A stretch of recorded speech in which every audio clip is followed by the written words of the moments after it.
Get this show started. Let's get to Tom's favorite part of the video. Tom, come out to play.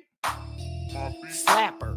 If I could go dreads, I go dreads for this one. Shout out to Legend E40. Hey, I'm in the bay with it. Yeah. This right here is a slapper. Yeah. Come on. This right here is a slapper. Yeah. Come on. This right here is a slapper. Yeah. This right here is a slapper. Yeah, this beat is my bitch, I'm a pimp. Slapper. I'm in the club tryna fuck something after. Nasty. Real trap nigga sell a perk to a pass. When I'm done with this hoe, you can have. I'ma find something better. Yeah. And if the pussy good, nigga, I'm a tagger. So, Ain't a nigga in this game that wanna battle. I'm a king on the throne in my castle. Yeah. She get freaky when I'm out in the capsule. Beat banging like 96. But I never snitch like a 6'9". Nope. Pull up in a 6'4". Going up the motherfucking west side. Crips riding with me like it's 92. New J's on Carolina blue. Getting to the bag like I'm Uncle Scrooge. Yeah. I've been through a lot and got a lot to prove. This right here is a slapper. This right here is a slapper. This right here is a slapper. This right here is a slapper. This right here is a slapper. This right here is a slapper. This right here is a slapper. This right here is a slapper. Bustin' the dough like Urkel, nigga smoking purple. Pull off in my whip, screech, huh? Lisa Turtle. Bitch body and bag of her, man, she wear a girdle. Put the condom on my dick because the bitch is fertile. Beat slapping like he 40 on it. Got my little Brody on it. All the smoke, you know we want it. LA shit, West Coast, we stay lit. Volume 10, nigga, stay with the pistol grip. 2 chains on my neck, no titty boy. Knock the beat out the ring, huh, like my name was Roy Jones. Take that, huh, Sean Combs. And if she ain't fucking, she could catch a Uber home. No dreads, but go dumb with the bald head. Morris got a high success rate like the feds. Throwing the towel, y'all little dogs, bow wow. And I'm a big dog, get you up like what the chow. This right here is a slapper. This right here is a slapper. This right here is a slapper. This right here is a slapper. This right here is a slapper. This right here is a slapper. This right here is a slapper. This right here is a slapper. I ain't on my shit, I ain't feeling myself. Yeah, I keep a bad bitch on my whole top shelf. Like my nigga said, this right here is a slapper. Look for it in your baby mama favorite rapper recipe. Smack trap, go stupid, go dumb. I don't give a bitch nothing but hard dick and bubble. From the Bay to LA, all my niggas getting rich. Do the hawk on the horn, just sauce on my bitch. I made it one time. Swing a Benz like a Hyundai, rolling up tree like bonsai. Nigga, what's beef to a small fry? I get on that bitch heels like fungi. Catch me at the sideshow blowing sock. Gas ain't gon' eat paper plates on the tip it tycoon. All my niggas do is sumo. Niggas mad cause they bitch wanna kick it like judo. Coach. This right here is a slapper. This right here is a slapper. This right here is a slapper. This right here is a slapper. This right here is a slapper. Donald Trump is a slapper. See, that's the difference between Donald Trump and Joe Biden, right? You got a difference between Donald Trump and Joe Biden, especially when it comes to war and foreign affairs and shit like that and making a motherfucking point. Barack Obama had a red line. I draw a red line to Vladimir Putin. You better not cross it. Kamala Harris and Joe Biden had the don't rule. What do you got to say to the terrorists? Don't. What do you got to say to Muslims? Don't. What do you got to say to Gaza? Don't. What do you got to say to Russia? Don't. What do you got to say to China? Don't. What do you got? It's always a don't. Donald Trump got it. Donald Trump don't say don't. He don't say draw a red line. Donald Trump say do. If you do it, I'm gonna fuck you up. If you do it, I'm gonna kill your ass. If you do it, I'm going to drop a nuke on your ass. Donald Trump don't say don't. He say do it. I dare you. I triple dog dare you. Right? He'll slap a sanction on your ass and say what? We don't need your shit. You going to do what we say or else. We're not doing shit. Okay, slap the sanction on him. Okay, Donald Trump, what you want? Huh? What do you want? That's the difference. When you got a pet bull in the White House, the world is nervous. The world is scared. Donald Trump make examples out of people. And you need a president to make an example out of people. I know y'all heard about when he But when he was in the White House the first time, the threats, the bombs, the drones, and all that shit, he ain't stopped. It's like he to be continued. He just dropped the bomb on some ISIS in Somalia, right? The same thing he was doing when he was telling people, "I'm gonna send a drone to your house." Guess what? He's doing this shit now. Let's go. Second here. You told me in a previous interview that you told the leader of the Taliban, before you ever talked about any withdrawal, any planned withdrawal, you said to me that in no uncertain terms, you would obliterate him if he dared not to follow every dotted I, cross T, comma, period. Abdul. Did you hear that? He said, you would obliterate him. You know what obliterate means? Do you know what obliterate means? Huh?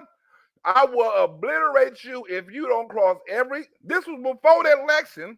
This was the first time he was president. He the same Donald Trump. So why get all surprised now? He the same Donald Trump. He'll blow your ass up. To me, that in no uncertain terms, you would obliterate him if he dared not to follow every dotted I, cross T, comma, period. Abdul, I did. As the video that you are going to see, bringing up for you here at the moment. So this is in regards to the U.S. military conducting airstrikes against Islamic State operatives in Somalia. Had a number of conversations. Didn't you at one point tell him, I know exactly where you are, and give him the exact coordinates where he was? No, I sent him a picture of his house. He done the same thing to the Muslims. He sent a picture of their cave. He said, we've been looking at these motherfuckers for years. We sent a picture to their cave, and guess what? Them son of bitches is gone.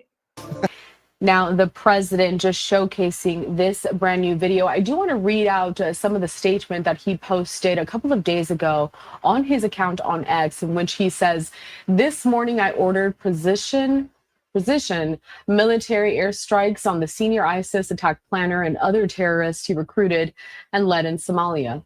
He said, but where why? he was at the time. He said, but why do you send me a picture of my house? I said, you'll have to figure that one out. These killers, who we found hiding in caves, threatened the United States and our allies. And the strikes destroyed the caves they live in and killed many terrorists without in any way harming civilians.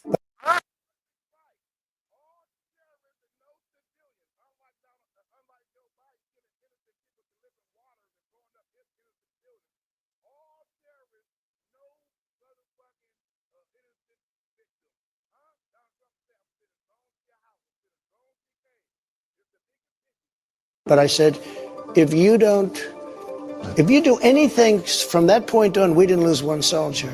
Our military has targeted this ISIS attack planner for years, but Biden and his cronies wouldn't act quickly enough to get the job done. I did. I said, if you do anything, we're going to hit you harder than any country has ever been hit. The message to ISIS and all others who would attack Americans is that, quote, we will find you and we will kill you. And you hear Donald Trump? I sent the message.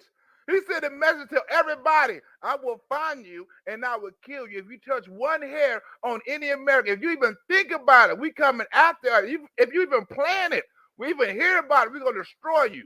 To get the job done. I did. I said, if you do anything, we're going to hit you harder than any country has ever been hit. The message to ISIS and all others who would attack Americans is that, quote, we will find you and we will kill you. And those are the direct remarks that the president posted on his account on X just a couple of days ago. He said, I understand, Your Excellency. Kenyatta would be. Whoa, I understand, Your Excellency. Okay, now, people are starting to hate the Democratic Party. People are starting to hate them, right? They're starting to get a little gay. They're starting to become a little bit too openly gay. They're starting to celebrate a lot of gay things and stuff like that. Their whole party is swifting towards gay shit and little kids, right? And women rights. They done left the men out. They done left the alpha men out. They done left the man that want to be a man out. They done left them deserted.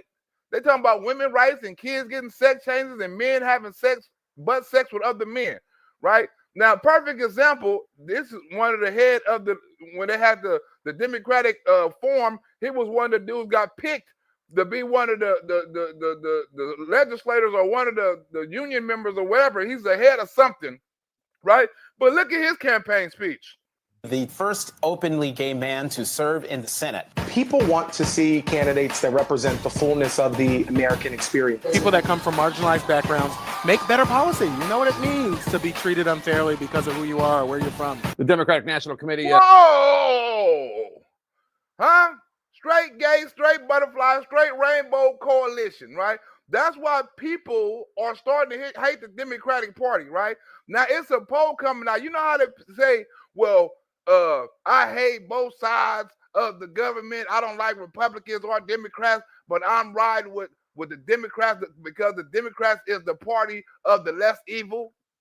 Huh? Kamala is the party of the less evil. Joe Biden is the party of the less evil. Clinton. They always say they vote for Democrats because they was the party of the less evil. So guess what?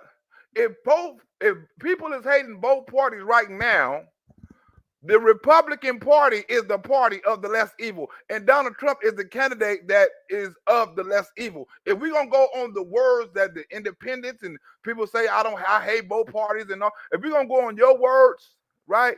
Donald Trump is now the lesser evil of both parties. So that means he's better and he has more in touch with people and common sense and in touch with America, what America wants, than the Democratic Party. And it's so bad that CNN even said it. We hate Democratic parties. It's so bad that ex-mayors are coming out and saying, when you say you're a Democrat, people look at you with disgust. People are starting to hate the Democratic Party. Let's go. You know what it means to be treated unfairly because of who you are or where you're from. The Democratic National Committee picked a new head over the weekend on the matter of the Democratic Party. We saw some stark numbers this week about how the American people view the Democratic Party. How they viewed it. Let me rewind that. We saw some stark numbers this week about how the American people view the. How they favorable. 31% consider them favorable. 57% view them unfavorable. Right? How has the Democrats got so many Democratic people and so many independents who say they're not Democrats, right? How they got so many voters, but 57% of them say, hey, we don't like the way the party going. It's only 31% of them say, hey, we love it. And guess what? I bet you them are all the rich. I bet you the 57% is all the people who don't have money. We are frustrated and we don't approve of the Democratic Party. This is how the people view their own party. Your party is over. The Democratic Party. Philip Levine is with us, former Democratic mayor of Miami Beach. Former Democratic mayor, are you yet? Well, I'll put it this way. I won't be mean. Did you knock the knock as a Democratic mayor? I'm trying to figure out what that means. You see there, this is a Quinnipiac poll, 57% of the American people have an unfavorable view of the Democratic Party. God, being a Democrat, it's almost such a toxic phrase these days. When someone says he's a Democrat, I'm like not certain of what they said about me. It's almost like insulting. It's only 31% favorable. This is the worst number for the Democratic Party since. It's insulting to be called a Democrat no more. Like, hey, man, dude, the Democrat. What is he trying to say? Am I a child molester? You know what I'm saying? Am I gay? Am I a transgender? What is he trying to say? If you call somebody a Democrat now, they come with a label. Like, this nigga like having sex with kids or something. Like, you know, something wrong with him. He like protected pedophiles. Something wrong with this person. They she like killing babies. You know what I'm saying? She saying she might be a he or something. Right? If you say somebody a Democrat, you never know what they labeled as nowadays. They got a label. Quinnipiac University began asking the question. You know, when you look what happened there during that DNC chair search, whatever you want to call it, it's almost like they didn't make any progress on the lessons they should have learned. And it's not an outlier. A recent CNN poll found a 33-year low favorable rating with the Democratic Party. They're not selling a product, Leyland, that America wants to buy, but yet they keep going back to the same factory and they don't want to listen to the customer who. Look, don't nobody give a fuck what the Democratic Party is selling no more, right? Don't nobody care. They found out you're lying. They found out you're giving out money to other countries. They found out You're cheating on elections. They found out you're lying about the police and about the government. They found out what you really care about, you know what I'm saying, how you really care about immigrants more than them. They started to be like, you know what? I'm not buying this shit. They keep on pushing. They lost the election and they still fighting. They losing everything. The Democrats are still fighting and they losing every fucking thing. And Donald Trump is winning and they losing and they hate it. Wants to buy, but yet they keep going back to the same factory and they don't want to listen to the customer, who, by the way, spoke very loudly in November. Why is your party so staggeringly unpopular with the public? When Donald Trump entered office again, why are these so staggeringly unpopular, right? But then you have these local news, you have these mainstream media news. They hating on Donald Trump. They said it's racist. Donald Trump and Elon Musk is the KKK, Nazi supreme leaders, and all kind of shit. Last month, a Gallup poll showed him at historically low approval ratings for a president. See, one person say he high, the other person say he low, right? The Democratic Party is low. Right? Donald Trump is low, but I guess the Democratic Party is lower, right? So we're going with the lesser of the two evils. He tried to turn a positive into a negative. They're trying to put a spin on it, right? Even though this shit about Donald Trump is positive, they're going to put a spin on it and make it negative.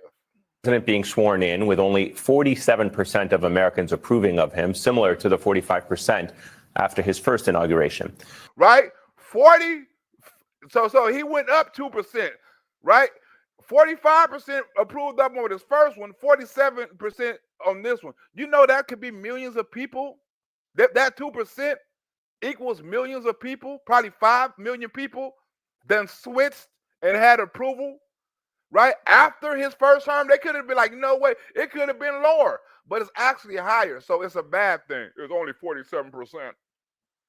Now, for comparison, Joe Biden entered office with a 57% approval rating But he left with a 32% approval rating. He didn't bring that up.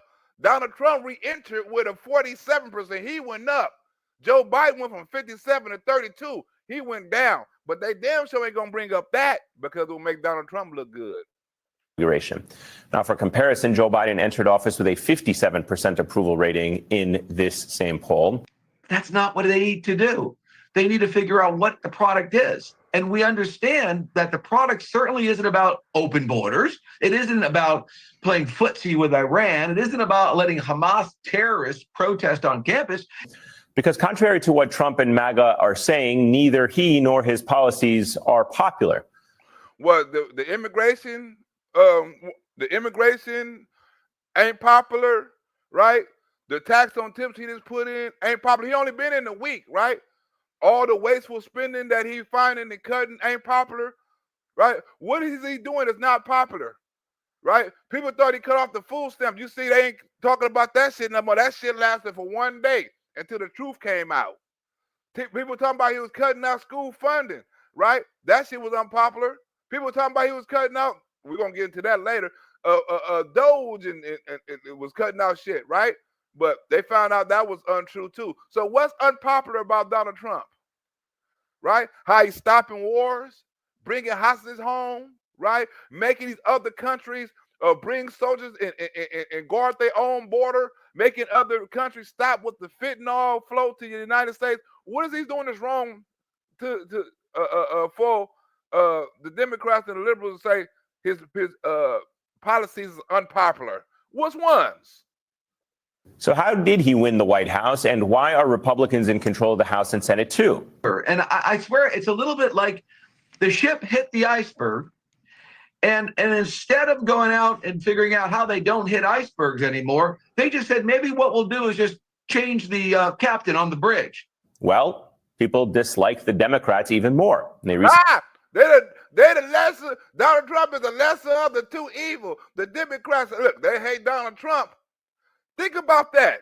I want you to think about that for a minute. The Democrats called Donald Trump Hitler, a felon, a rapist, a Nazi leader, Hitler, Mussolini, you name it, a fascist.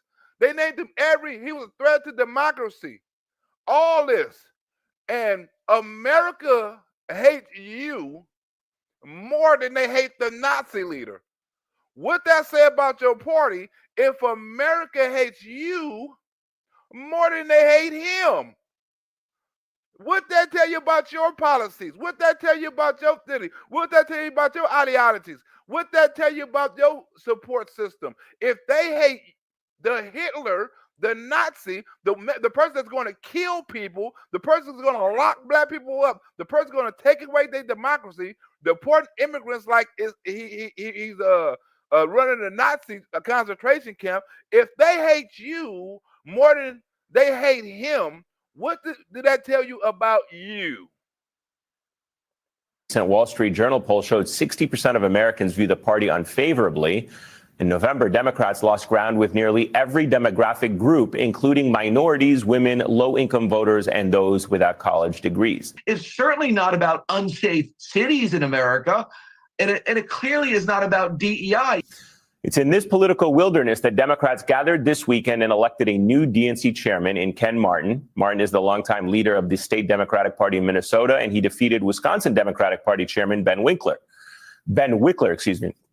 Even though Wickler had the support of Nancy Pelosi, Chuck Schumer, and Hakeem Jeffries. Yet when you watch that show, picking a new chairman, you're thinking to yourself, oy vey, they haven't learned anything, and they're probably going to get the same result with what's going on there. Now, Martin takes over a political party in need of new leadership and, quite honestly, a new strategy. We are in a time when Americans badly need a functioning opposition party to push back against this madness that we're seeing from Elon Musk and Donald Trump. But it's not just the average person asking Democrats to put up more of a fight. The New York Times reported on a tense call this week, 6 Democratic governors pressed Chuck Schumer to be more aggressive in fighting back against Trump's agenda. Fresh to the bone. I missed that video too. Fresh to the bone. That Democratic history, that was legendary. I think it's somewhere on YouTube. I think somebody copied it. I'm trying to find that and bring it back. That was legendary. Fresh to the bone, right? But the Democrats want Chuck Schumer to go harder on Donald Trump. They wanted the Democrats to go harder on Donald Trump during the election. They want the Democrats to go harder on Donald Trump instead of going harder on for their people. What about going harder for your people? What about going harder for the voters? What about going harder for your country? No, go harder against Donald Trump. What? For what? Donald Trump trying to cut taxes. He's trying to stop wars. He's trying to clean up the immigration and the fentanyl crisis, right? And you want to say, well, stop him. We want to stop him for trying to make America great again. He's doing too good of a job. Yeah. It's interesting to me, and I'm wondering, because you've talked so honestly about this over the years. You were a Democratic mayor in Florida. You've witnessed Florida go red. Are you seeing your friends in New York and in Boston and in Miami? I get sort of realizing that this isn't going to work, but is there a plan to fix it among the big donor class? Minnesota Governor Tim Walz was on the call, and he argued that Democrats needed to be more visible on television, presenting an alternative vision of governing, not just complaining about what Mr. Trump is doing. They're not going to take that shit up. And what is your alternative form of government? More gay shit? More transgender shit? You got more immigrant shit? You're going to push that hard? What are you going to do to oppose Trump, right? The only thing you can do, right, is support him, right, and try to come up with something different, right, that's in the same mantra, right, but trying to say we're going to go opposite of Donald Trump, opposite of what the country voted for. Go ahead, Democrats, do that shit. Well, the first about it, the donor class is that if you rely on what the Democratic donors think and do the exact opposite, you'll be successful. I mean, this is very simple. And look at her, Jasmine Hot Crotchet Cockett, right? Hot Pocket Crockett, whatever her fucking name is, right? She said Donald Trump and Elon Musk is Nazis. Look at how openly racist, right, that black people can be towards white conservatives, right? Because if there's a black conservative on here talking about white people like that, it'd be, oh man, he'll catch hell. Imagine Tim Scott or Byron Donalds, right? Or Candace Owens or Larry Elder, Not me. I could talk about all kind of. I talk about everybody. But imagine them getting on here talking about how Joe Biden is a Klan member.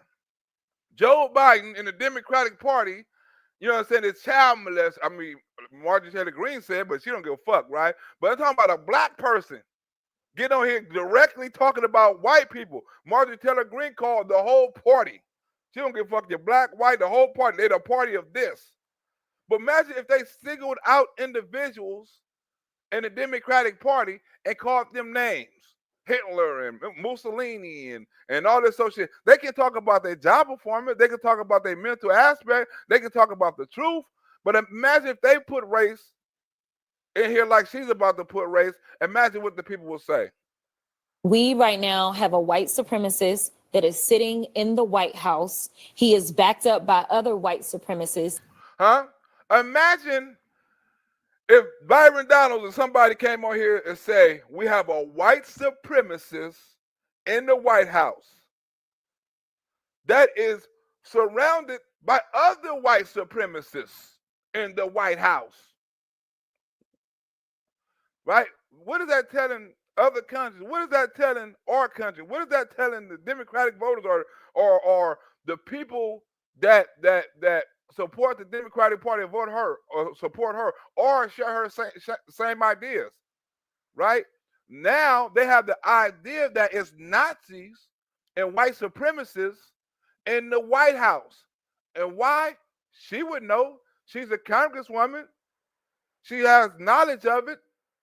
She's on TV. She voted him in. She would know better than we would know. So I have to go with what she said. It's white supremacists in the White House. And this is very simple. We right now have a white supremacist that is sitting in the White House. He is backed up by other white supremacists. That's good advice. Don't just say what you're against. Lay out the vision for what you're actually for. And if you really want to know who the criminals are in this country, you can Google it. You don't have to trust me. But the people that commit 80% of the most violent crimes in this country are white supremacists. Okay. Who commit the most crime? Who commit the most violent crime in America? Well, what race commits most violent crimes?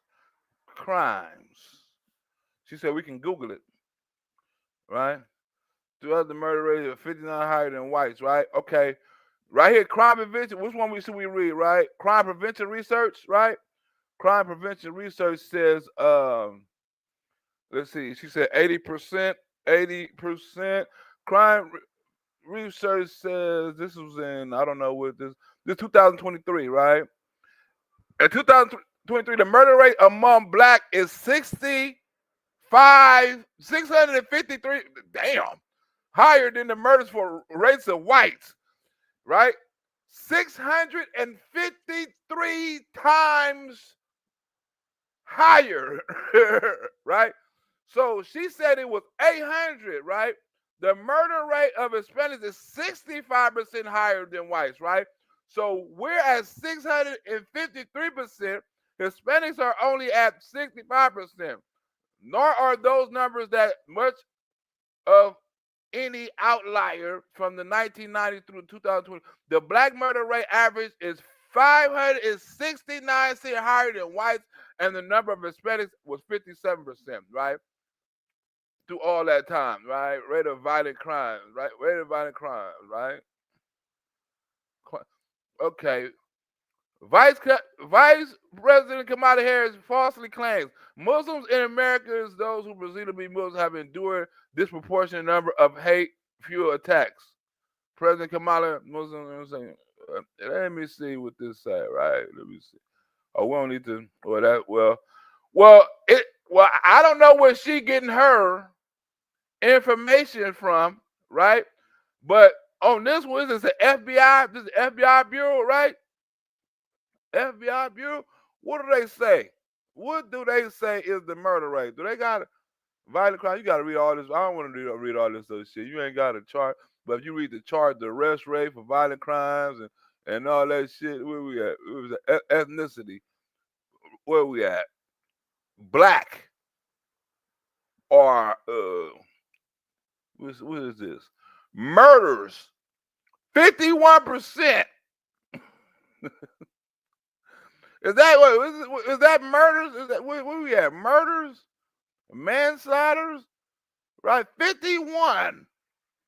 White 45. You know what I'm saying? Everybody else. You know what I'm saying? 51%. I guess. I don't know what the hell that is, right? But that's the FBI chart. 51% of murders, right? Let me see. Last one. It says, based on data compiled by the FBI's Uniform Crime Report uniform, it found that white, black people make up 13% of the U.S. population. They were 30%. While black people make up, I said white. While black people make up 13% of the U.S. population, they were 30% of persons arrested for non-fatal crimes, which include rape, robbery, aggravated assault, and others.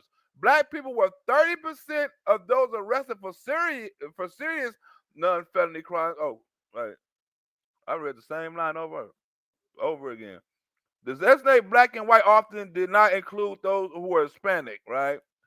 But with 13%, but with 36% of the crime, right?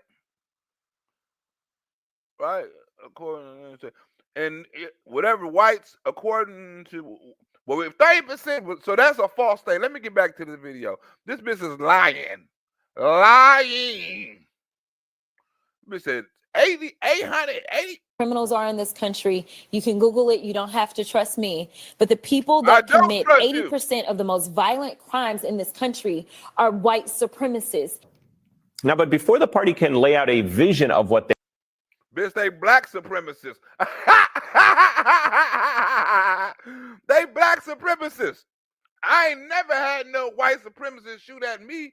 I ain't never had no white supremacists ask me where I'm from. I ain't never had no white supremacists ask me what the fuck am I doing around here? Who the fuck you know? Why the fuck you got on that color? Huh? I ain't never had to worry about no white supremacists. It may be because of where I live, but all I have to do is worry about niggas ask me where I'm from, what I'm doing around here. Pow, pow, pow, shoot, shoot, shoot. You know what I mean? All that old stuff. I don't like you. Them is niggas. Them ain't white people. Everybody who killed one of my friends was niggas. I had over, in my lifetime, the people I know done got killed from, gangs and all this stuff, right? I knew probably about 40 people, right? From the funerals I've been to with gangs throughout the years, especially in the 90s, right?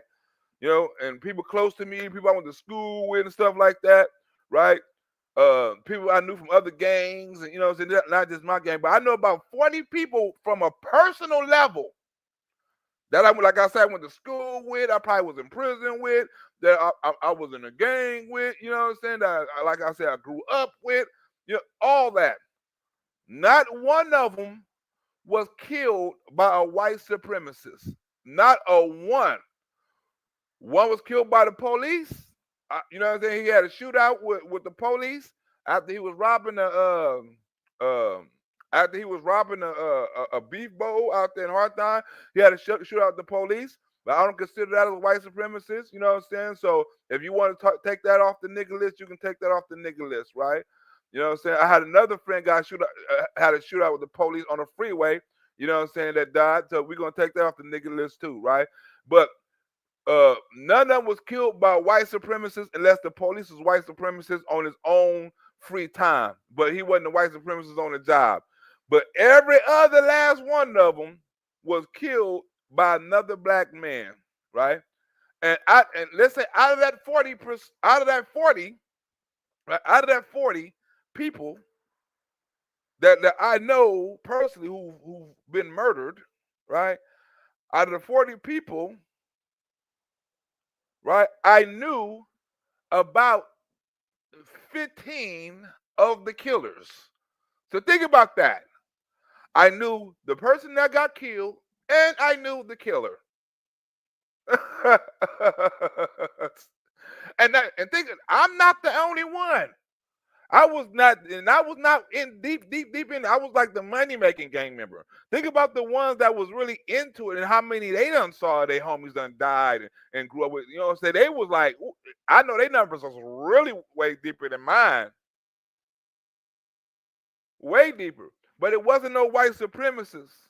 Them was all niggas. All my life, I've been worried about niggas. Maybe I'm in LA, maybe I'm spoiled, and maybe I went in the down south where they had the racism, but we had to worry about niggas, and now we got to worry about niggas and Mexicans. Let's go. Therefore, they need to actually figure out what that is. Yet, for whatever reason, they sit and they serve at the pleasure of the president. They are the ones that were there on January 6th, tearing our democracy down physically. And now we have them tearing us down right here from within. The Democrats are rightfully railing against oligarchy, a small group of extremely wealthy people ruling the country with its own interests in mind. I am tired of the white tears. Listen, if you are competent, you are not. I'm tired of the white tears. You see how the other white buckwheat nigga was on there yesterday talking about white people. I'm tired of your tears, right? Now, all of a sudden, they tired of white people tears. All the black people, Joy Reid tired of black people tears. Don Lemon tired of white people tears, right? All these black people is tired of white people tears. Don't cry down, white people. Well, hell, ain't no conservative white people crying. They loving it.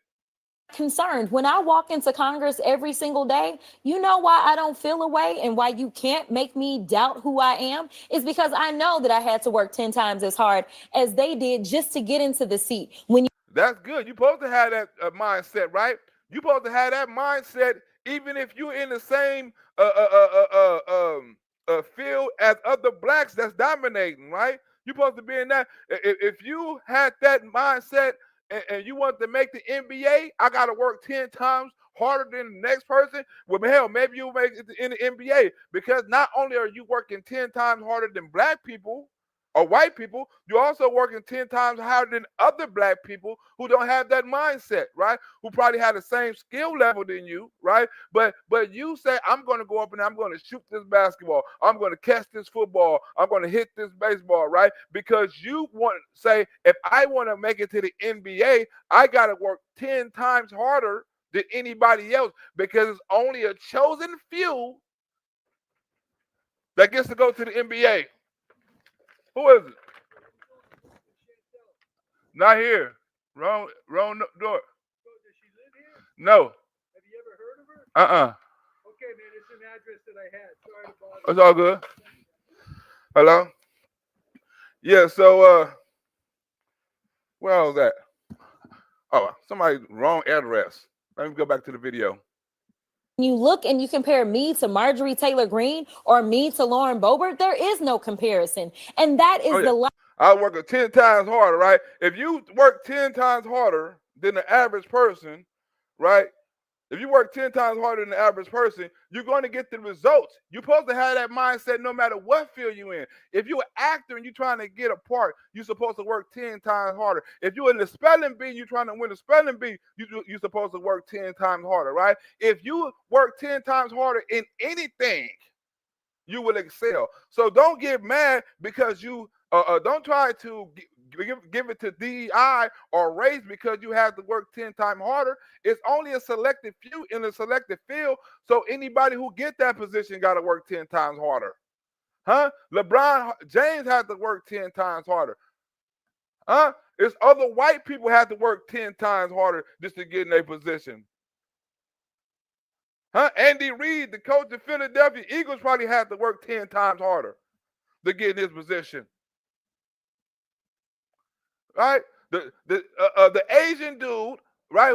Who from the Dodgers? I forgot his damn name. Itsu, whatever his damn name. He had to work 10 times harder. So it's no law. It's no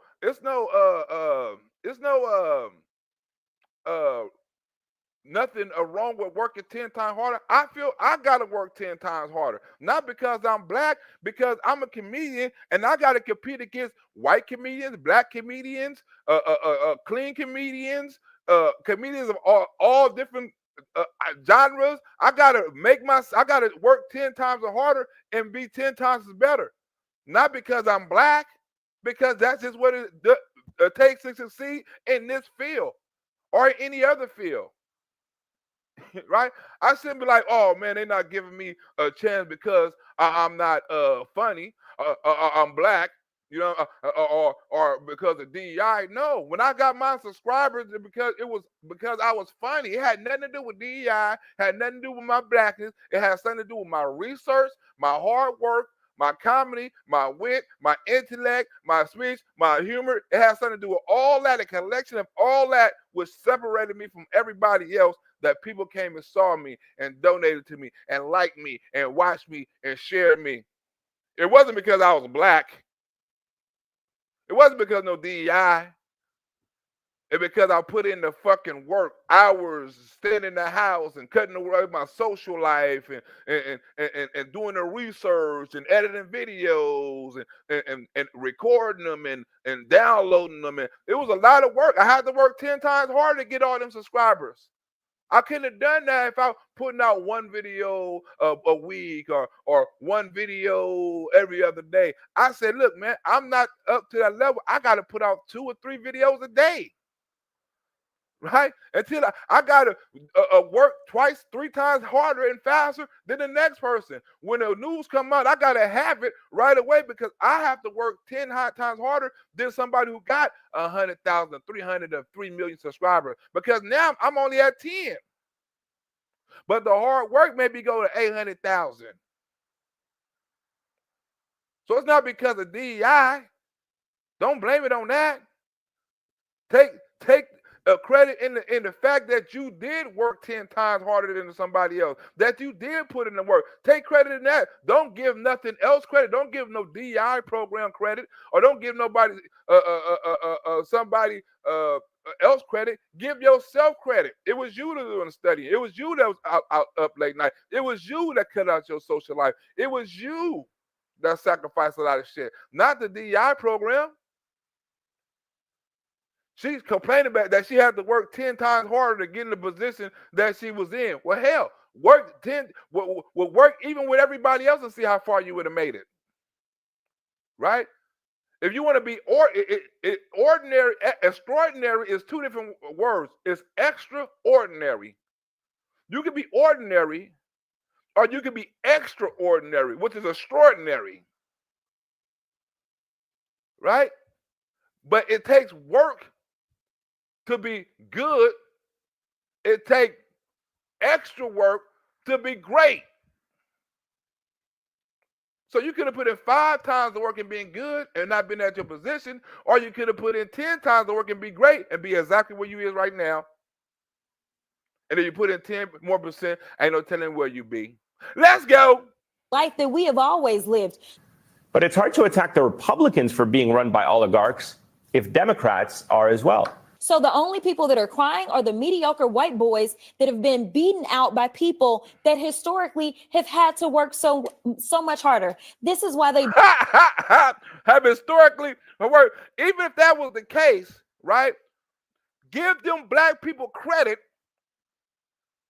for beating out the white boys, for working 10 times as harder and beating out the white boy to make the person that's hiring say, wait a minute, this black person has worked 10 times harder than this white person. So I'm going to go with the black person. Why that black person don't get no credit?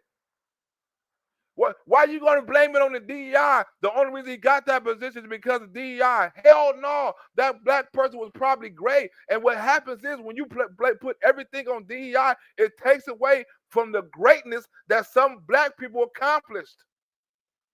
You're trying to make it say if it wasn't for DEI, they wouldn't be in the positions. No. If it wasn't for them working 10 times harder, they wouldn't be in the position. If it wasn't for them sacrificing, separating themselves, they wouldn't be in that position. Don't give the credit to DEI. That's wrong, because then you knock them down and you put them in a bubble instead of celebrating and pushing them up. You knock them down and put them in the same bubble as everybody else. You know, I got to work 10 times hard just to be average now. I just beat the shit out of this white boy and all kind of academics, and I just beat the boy and all kind of test scores and job performance, right? And you're gonna say the only reason I'm in the position is because of DEI? Fuck all the work I put in. That's what they're making it seem like, and that's wrong. That's dead wrong. Well. So the only people that are crying are the mediocre white boys that have been beaten out by people that historically have had to work so much harder. This is why they don't want us to have education. This is why they are trying to literally say we won't fund the HBCUs. At a DNC forum last month, Ken Martin was asked about this exact idea and if Democrats should still take big money from billionaires. There are a lot of good billionaires out there that have been with Democrats who share our values, and we will take their money, but we're not taking money from those bad billionaires. It is a lot of good billionaires out there, and we will take their money. Who's to separate the good from the bad? If they support you, they're good, right? If they don't support you, they're bad. Well, if they don't support you, they're not going to give you any donations. So how are you going to separate the good billionaires from the bad billionaires? You see, like we was watching that forum yesterday, all them people getting up there talking about you're letting people with money control our party, and you're talking about the Republicans, and you're doing the same thing. They didn't want to hear them people speaking out and protesting over that. Billionaires running they shit. Billionaires running they party. They don't want to talk about that, but they want to talk about Elon Musk. Well, they got people not as rich as Elon Musk, but if you add it up, just as rich. You add up George Soros and all them other motherfuckers, you know, that was from the Democratic Party. They should add up. But don't get mad now because a couple of millionaires got tired of your shit and say, hold on. For my product, for my company, for my sanity, I'm gonna go with Donald Trump. Now they're racist. Elon Musk a racist now. He white supremacist. Mark Zuckerberg a white supremacist. Tim Cook a white supremacist, right? Pete Buttigieg, I mean, you name it. Pete Hegseth a white supremacist now. All these people are white supremacists according to who? The black woman. Because they know that if they've already gone after affirmative action and they're saying, you know what, don't allow them to come into, say, these PWIs, as we call them, don't allow them to come into these institutions. We know why they created the HBCUs in the first place. It was because they wouldn't allow us into the white institutions. While Democrats can't unilaterally disarm on fundraising, this billionaire issues is among many lingering questions that await Democrats. And so now they're not allowing us in. And now they're saying, you know what, we're also going to defund the HBCUs. You know why? Because they don't want any more Kamala Harris's. They don't want any more Jasmine Crockett's. But I got news for them. I don't care what they do. We will fight to the end to make sure that we get our due. And they better start coming up with answers fast because this country is currently under attack from within. Because again, if you want to talk about the people that shouldn't be in this country, you probably need to look in the mirror. Because the last time I checked, the Native Americans who some of ICE have been rounding up, or the Puerto Ricans who are absolutely Americans, listen, the only people that came and colonized this place are your ancestors, Trump. Ha, ha, ha. It's your ancestors, Trump. Right?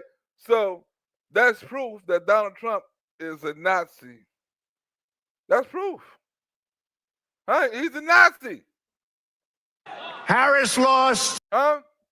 But let's talk about the kids that Kamala Harris lost, right? Remember when Donald Trump and Joe Biden had a debate and Joe Biden was like, well, Donald Trump lost some kids. And he lost this many kids and kids this and kids that. Remember that?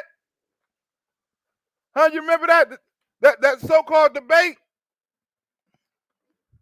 right?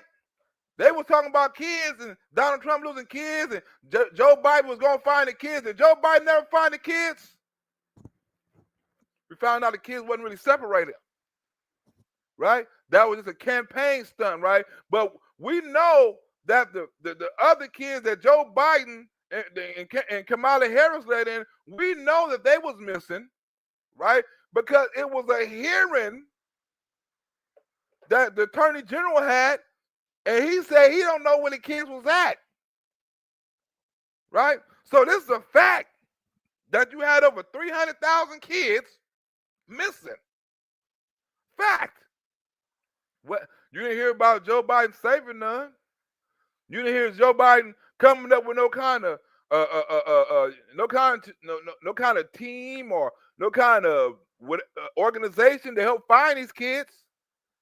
He could have easily came up with one and said, we're going to help find these kids, these immigrant kids. They always talking about kids. Why you didn't do nothing to help find the kids, Joe Biden, Kamala Harris, Democrats? Guess what? Donald Trump did. Came and colonized this place, or your ancestors, Trump? Harris lost. Listen to these numbers, though. Seriously, if this were a Republican, they'd be stringing them up. Now, listen to this number, because you have to understand what it means. 325,000 children have been lost. If Pritzker would like to defend these people without the court and just his old love for illegal immigrants, bring it on. I'd love to see that. They've been allowed to be trafficked all across our borders. She flew in illegal aliens by the hundreds of thousands, and many of these were young children. But we have no idea where, think of the number, 325,000 children are missing. Now, the second wave that Tom Home and the borders are for Trump has told me about, and all of this will focus on those missing children, hundreds of thousands of them that we know. And that number has started to already come down, Emily, from 300,000. Many are dead. Many are involved in sex operations. Many are working as slaves in different parts of probably this country and probably many others. But she was the border czar. Now she says, I wasn't the border czar. But she was. It was headlines, border czar, border czar. But now she doesn't want that term. But whether she was a border czar or not, she was in charge of the border. 325,000 children are missing. She created a fast pass entry program to speed the admission of illegals into all of our ports of entry. So they found about 75 to 80,000 of those kids already. Woo! Wait a minute. Kamala Harris lost these kids, and in a week, Donald Trump found 75 to 80,000 of these kids. That's a lot of kids. They didn't spread that on fake news. They didn't have no celebrations for them little kids that was found, right? By tracking down these so-called donors and these so-called sponsors and all that old shit, right? They didn't talk about that on fake news. Why? They're going to show them arresting criminals. They're going to show them arresting child predators.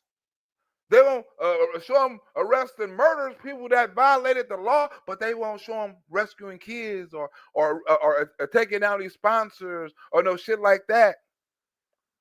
How is it that you lost 100,000, and he found 75,000 already? Let's go. And remember when they said, no, we're going to, now they have a new line. We created a strong border. No. They keep saying it over and over. The worst border in history. But they think if they keep saying it over and over, most people aren't like us. They're not that, they drive a cab. They're carpenters, they're electricians, they're accountants, they're lawyers. They're not like into it other than they like Trump. They like our policies, because it's not about me. If they can get the list of these guys, 4 full days in office for Trump, if they can get the list of where some of those kids have been, and they've been identifying it, since the election, going after them and trying to find those little ones, what in the world was Biden's administration doing? What was they doing? Donald Trump going after the sponsors, going after the people that smuggling kids. What was the Biden administration doing? It's not about me. I had a nice life. You can ask my friend. I had the greatest life. I could go to the most beautiful places, look at the most beautiful oceans in the world. Instead, here we are, and I'm happy as hell to be with you because I like it much better. I like this much better. What was Secretary of Homeland Mayorkas doing when he said to the committees on Capitol Hill, we don't know where those kids are, I'll look into it? Breaking right now, a crowd gathering this morning. Remember that? I don't know where them kids at, I'll look into it. I don't know where them kids at, but we'll look into it. But they rather protest, even the Mexicans, right?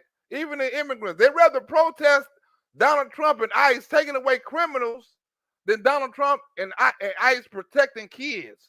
They all over LA holding up traffic and all kind of shit, right? But Tom Homan, like, we don't give a fuck. Now, right? Donald Trump, like, let's make Mexico drug members and a cartel, let's make them terrorists and part of that type of shit, right? So we can have different laws for them, right? Because now they're trying to start the threatening our border agents, right? And we're gonna treat their ass just like ISIS. If that, like Donald Trump say, if you fuck with us, you fucking with the wrong person. So he was Holman and Donald Trump sitting not only ISIS, but he's sitting in the Mexican cartels a problem. If you wanna, we were in your smuggling business forever. Fuck with one of our agents. Watch what happened. Capitol Hill, we don't know where those kids are. I'll look into it. Breaking right now, a crowd gathering this morning in downtown LA. You're taking a live look at a protest over the recent surge in ICE raids and deportations. Tom, let's get right at this. There are reports that the cartels plan to attack Border Patrol agents with suicide drones. Whoa, did you hear that? The border, the cartel is fit. Oh, this is somebody new on the other channel. Who's that? Funk Raw? Who's that? Raw Funk the Raw? What up with it? What up, Moose McGrew? Moose McGrew over there. But you see what they saying? They got terrorists for to drop suicide bombs. Huh? Terrorists that's not in Iraq or Iran or Afghanistan. Terrorists is right across the border. Say they finna do some shit. Watch Tom Homan say, let them do it. We're gonna treat their ass like ISIS.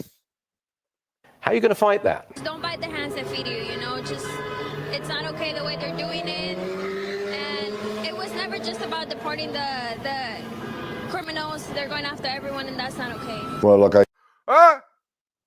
Don't bite the hand that feeds you. You're not feeding us. We feeding our damn self. You were delivering the food and cooking the food, but you ain't feeding us, damn it.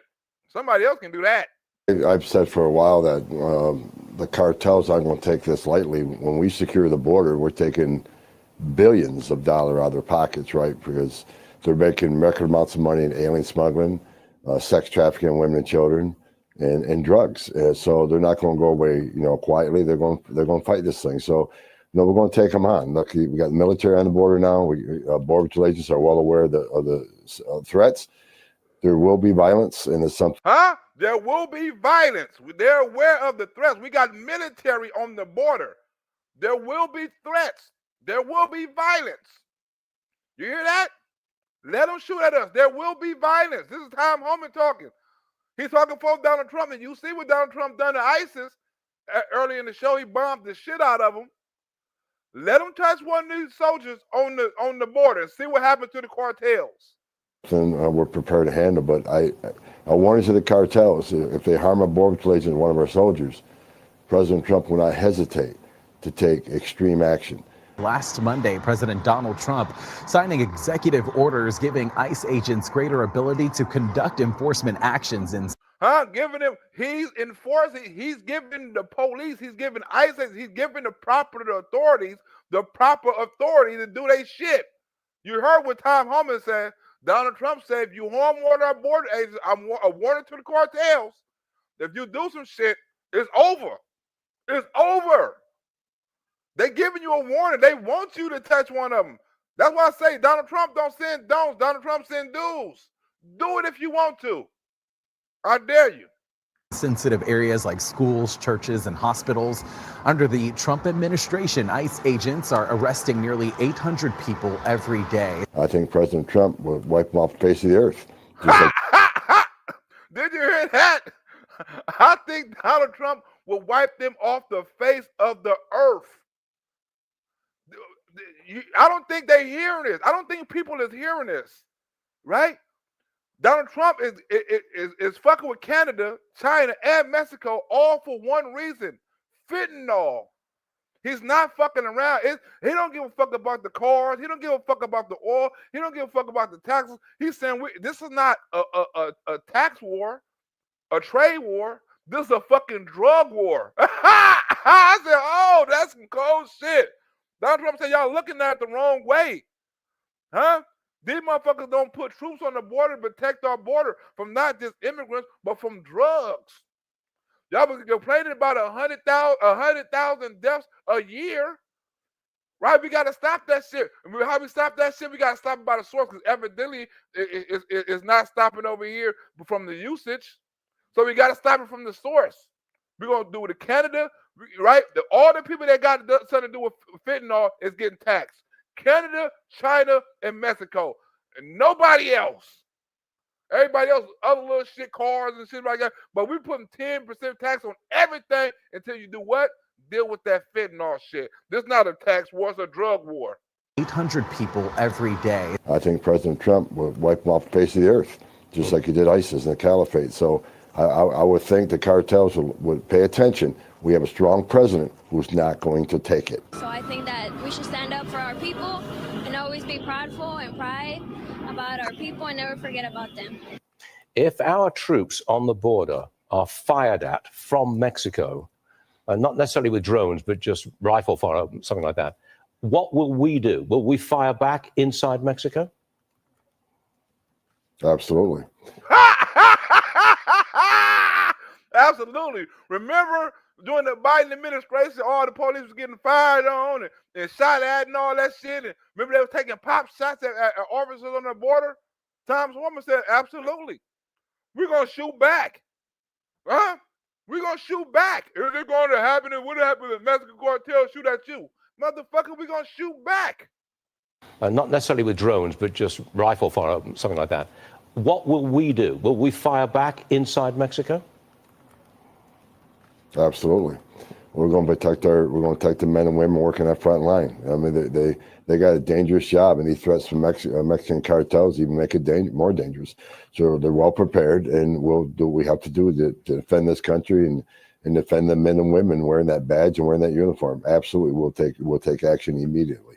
Whoa, immediately. Do you know what immediately means? We won't wait for no orders. We already got the orders. We're not going to wait and do no investigation. We ain't got to do no investigation. You pop at us, we're going to pop back immediately.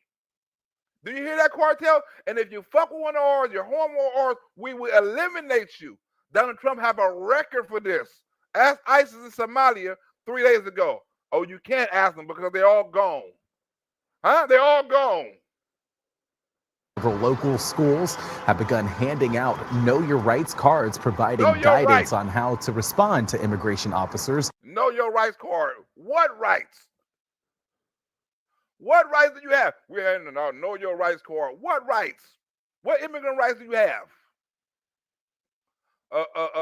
A free sandwich pack and a fish kit on your way back to Mexico with soap and noodles in it? That's your right?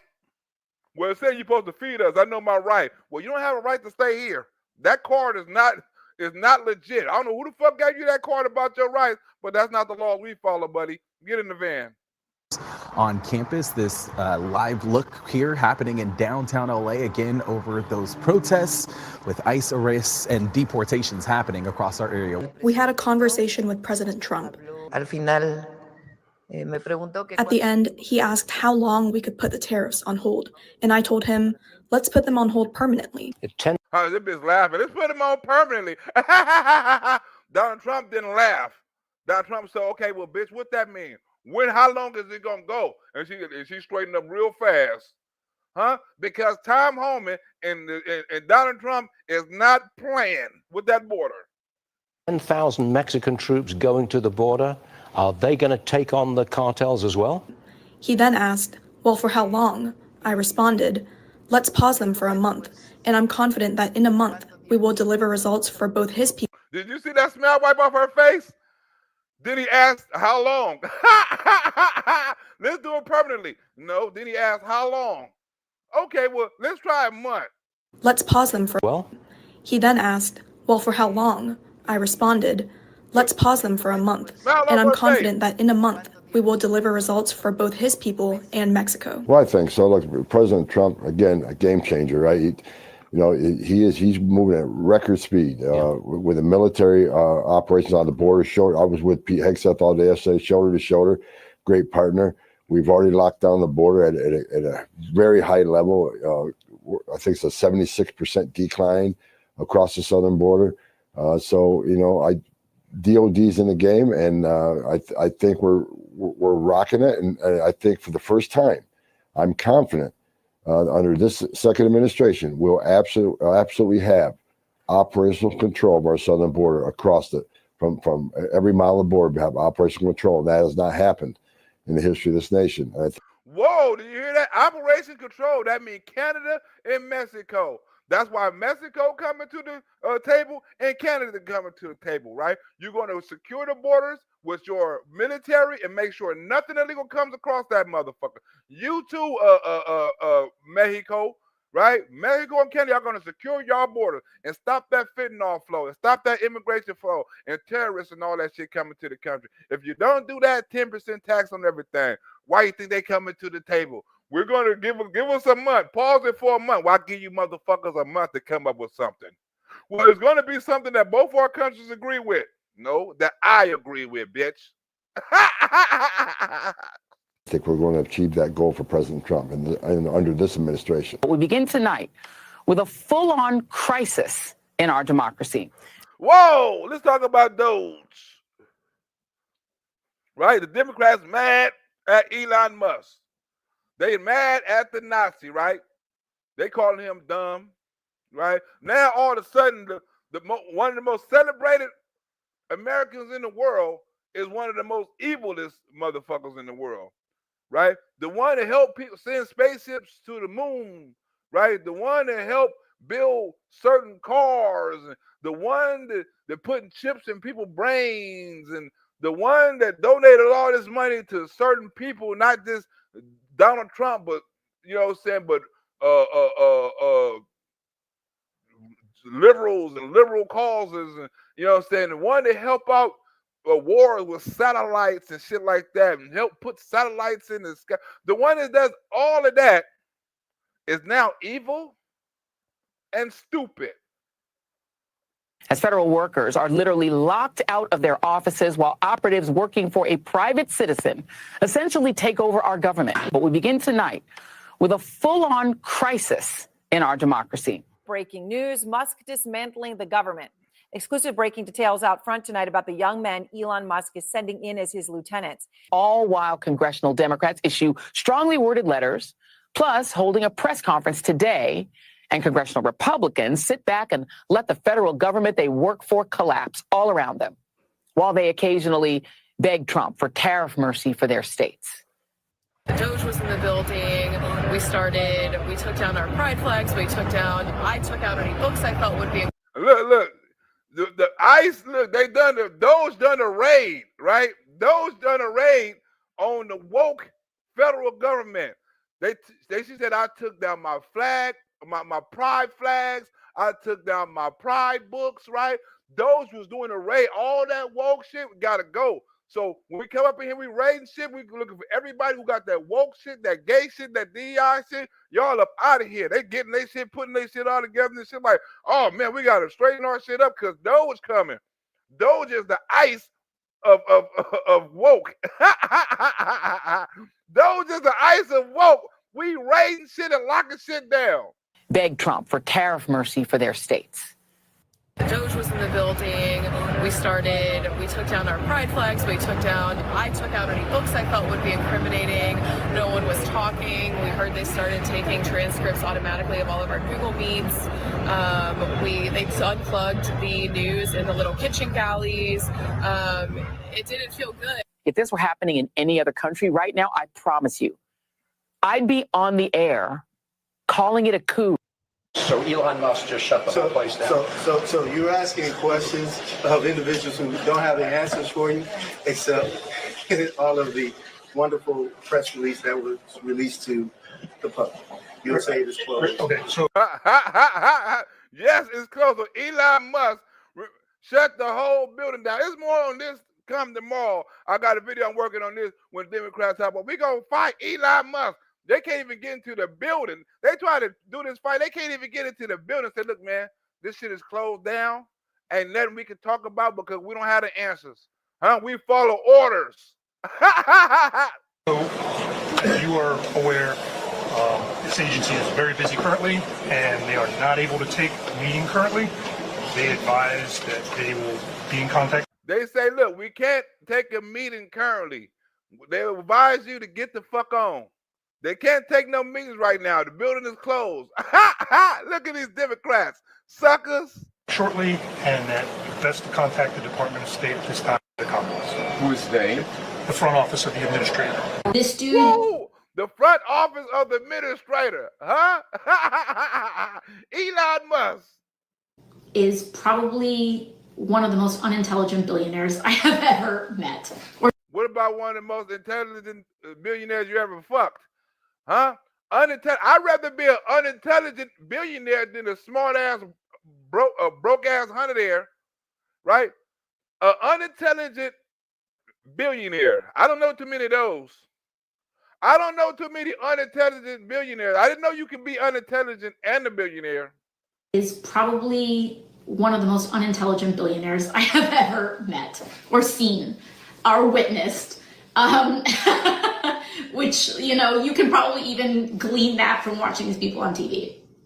Anyways, all of that is to say is that they don't do their homework. Clearly, like, they're putting 19-year-olds in at the Treasury. This dude is not smart. The editor at Wired, who broke the details about who they are, what they're doing, is out front in just a moment. Because these motherfuckers could be geniuses. You don't know. Just because they're young and all this old shit, these motherfuckers could be straight geniuses, right? And I'm pretty sure they are, because one of them turned down an offer to some high-tech ass school to work for Elon Musk. So don't look at how young they are, right? They got geniuses at an early age that can work numbers way better than me, you, and everybody else put together. Huh? And they black too. Think about it. The three smartest people in the world, the three smartest kids in the world is black. They don't need no DEI. They smart as hell. Because it comes as the world's richest man now has unprecedented power and access to critical government operations. Among them, one of the things he's trying to do is shut down the agency in charge of U.S. humanitarian aid. Dollars for Iraqi Sesame Street, $2 million for Moroccan pottery classes. And the danger in the lack of intelligence and the lack of expertise that Elon has. I mean, this guy is one of the most morally vacant, but also just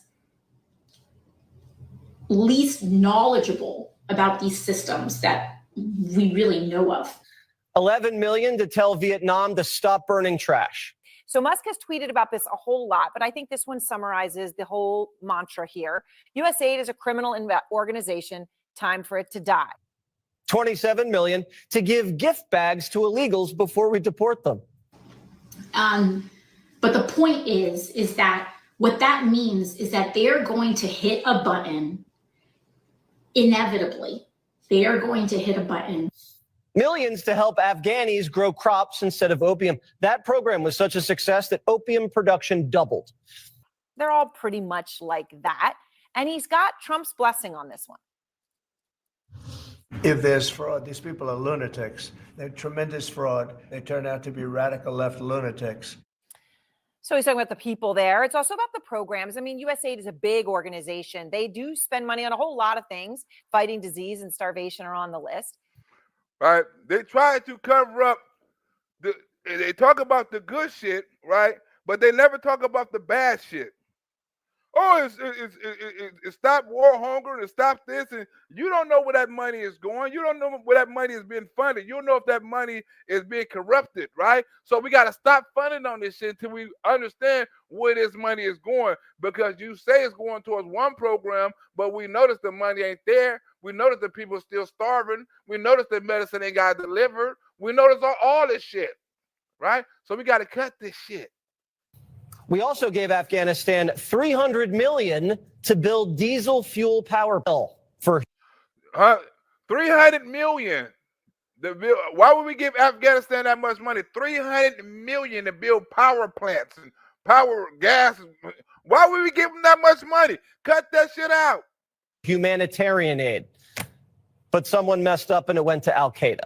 And the most important thing actually just boils down to this. If there are legitimate concerns about U.S. aid and fraud and it's spending money, then investigate it, let the American people see it, and take care of it. That's exactly what DOGE is doing. That's exactly what how you think we know about this spending? They're coming out with lists. Those coming out with lists. Fox coming out with lists. The Secretary of the White House is coming out with the list. The spokeswoman of the White House is coming out with the list. Right? So you saying if it's fraud, if it's this, and it's waste of spending, let the people see it and let's talk about it. Well, they is letting us see it, and we are talking about it. $1 million for bat research in Wuhan. That equates to $1 million for each dead American. But to just shut it down without telling anybody what you're doing on the whim of one man who is not elected and who isn't even employed by the federal government, well, that is something that, at least in terms of the structure of the United States, is an un-American way to do it. USAID was funding Fashion Week in Paris. France isn't even paying its NATO dues, and we're paying for their Fashion Week. There is a way to shine a light on U.S. aid. It would be by going before Congress. And Elon, if you want to run AID, get nominated by Trump and go to the Senate, and good luck in getting confirmed. I don't think Elon want to do all of that. He makes too much money for that. They hate Elon. Don't they know the more they hate on Elon, the more he gonna do, the harder he gonna work. You just egging him on. You're egging on a billionaire, and you're giving him something to challenge. You're giving him something to fight. Don't do that. You're gonna lose all the time. You're dealing with somebody who's way smarter than you. You get confirmed, you go in. Well, then you could dismantle it. USAID's a $40 billion deep state social justice slush fund. And the president says it's a little fishy. Burisma got a contract with USAID through Hunter. It was so shady that the Obama White House was like, nice try, and canceled it. Elon Musk, how often are you talking to him? And have there been ideas that he's brought to you that you've said, oh, no, wait a minute, this is going a little too far? Well, many ideas, but look, he's done a great job. Look at all the fraud that he's found in this. As many ideas he brought to me, I said, hell no. But look at the good job he done. Don't talk about the bad shit, talk about the good shit. USAID, it's a disaster. Hunter's firm was repping clients who were trying to cash in on USAID disaster relief in Haiti. He's got access only to letting people go that he thinks are no good if we agree with him. And it's only if we agree with him. And by the way, the Clinton Foundation worked arm in arm with USAID in Haiti, and $1 billion disappeared, and Haiti is still Haiti. Entrenched power center of unelected bureaucrats with less accountability, less oversight than USAID. USAID was pouring billions into the hands of open borders groups. We were literally funding the invasion and buying them gift bags as they left. They funnel money to their cronies all over the world through a swampy network of NGOs, non-governmental organizations, and cutouts, including potentially some very troubling elements of focusing on things like regime change and destabilizing foreign countries. But this is not about America's interests. Think about this. Think about they're coming out and they're telling you everything you need to know about this aid. But you had a Democrat still fighting like, no, we need the funding, we need this, we need that. Why? Because they're getting kickbacks. Donald Trump is courageously restoring democracy. Americans voted for one man, Donald J. Trump. They voted for Donald Trump to make government accountable to the taxpayer. But I'm going to tell you right now, people are going to die in very large numbers around the world who are expecting the United States to live up to our promises to get them medicine, to get them help. Donald Trump says, we don't care. You go die. We don't care. You go die. Right? Donald Trump said, we don't care. A lot of people are going to die because they can't deliver medicines and stuff like that. We don't care. You go die. What about the people going to die in America? What about the people that starved in America? What about our people, right? And not to say you can cut out all the funding to help feed other people in other countries and shit. What about the shit that feeds fund stuff like she finna say, like the spokeswoman finna say? Around the world who are expecting the United States to live up to our promises to Fuck get 'em. them medicine, to get them help. Fuck Donald 'em. Trump says, we don't care. You go must die. Here's the reason why Elon Musk and others have been taking a look, because if you look at the waste and abuse that has run through USAID over the past several years, these are some of the insane priorities that organization has been spending money on. All parts of this world, including, yes, we have identified, and our reporting has identified 6 young men. All of our reporting indicates they are between the ages of 19 and 24. They are either recent high school or recent college graduates. High school. $1.5 million to advance DEI in Serbia's workplaces. High school. Ha! DEI in Serbia workplaces. They finna get these young people out of high school, and Elon Musk finna prove something, right? He finna prove that some people out of high school, some people out of college, some people that are honest, right? Some people that actually come and go to work can get things done as far as cutting the budget more than a politician can. They finna prove this. They're gonna prove this by getting these kid geniuses to do this shit and say, look, they can run the government more efficiently than these elected officials can, right? We just prove to you how corrupt these sons of bitches is. Because look at the things they're fighting for. And look what the things they're fighting against. They're fighting for us funding this shit. And they're fighting us against us to stop us from funding this shit. Look at what they're fighting for. Why? They care about motherfuckers in other countries more than they care about you. And then they're quick to talk about how much we're in the budget and how much we're in the deficit and how much all this old shit. But then they want to quick and give money to other countries for some bullshit. But then talk about a deficit. Come on. Graduates in at least one case, all with ties to either Musk-owned companies or Peter Thiel-owned companies. So one is a former Palantir intern, another interned at SpaceX, one is a Thiel fellow, another recently completed a summer internship at Neuralink, which of course is also owned by Elon Musk. $70,000 for a production of a DEI musical in Ireland. All right, so a DEI musical in Ireland. Who in the fuck want to pay for that? Huh? Who give a fuck about what Ireland is in DEI? What are they actually doing, and who's paying them for the work? Well, it's to be candid, a little bit difficult to ascertain exactly what they are doing. What we do know is they are working across. Look, who gives a fuck about who paying for the work? It's Elon Musk. He got enough money to pay them better than any motherfucking company they can work for. He's the richest man on the earth. They don't have to worry about no money, right?